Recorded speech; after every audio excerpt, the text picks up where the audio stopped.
কথা বলে যাচ্ছি, আমার কিন্তু কোনো চাওয়া পাওয়ার নাই, কোনো টাকা পয়সারও দরকার নাই, কারো কাছ থেকে কমিশন খাওয়ারও দরকার নাই।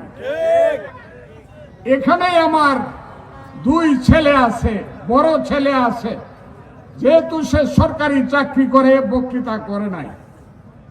আমার ছেলে আছে, সে বড় চাকরি করে ব্যাংকে, এই ছেলে ব্যারিস্টার, ছোট ছেলে ব্যারিস্টার।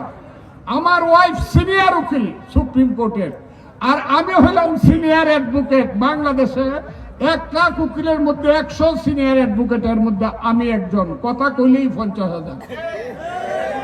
টেহা নেই নাই মানুষের কাছ থেকে, নেই না নষ্টগ্রাম মানুষের কাছ থেকে টেহা নেই না। কাজে আমার টাকার কোনো দরকার নাই। আমার টাকার আরেকটা ব্যাংক আছে, আমার একটা ব্যাংক আছে, জানিয়ে রাখেন।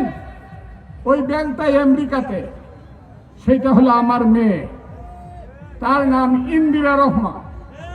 সে এখন ওয়াশিংটনে অ্যাটর্নি। একজন অ্যাটর্নি বছরে কত কোটি টাকা রোজগার করে, যারা জানেন তারা জানেন। কাজে টাকা আমার কাছে সাদা কাগজ, ঘুষ খাওয়া হবে না, সুদ খাওয়া হবে না, কমিশন খাওয়া হবে না। খুব ক্লিয়ার কথা কয়ে দেয়। থাকবেন রায়চুটি, আসবেন এখানে, নেতৃত্ব করবে, ইফতার অন্যায়কারী নেতারা হবে না।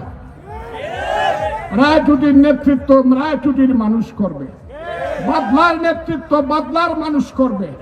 9টা ইউনিয়নের নেতৃত্বের দায়িত্ব আপনারা যার যার ইউনিয়নে নেবেন, এর বাইরে কোনো কাজ হবে না এখানে।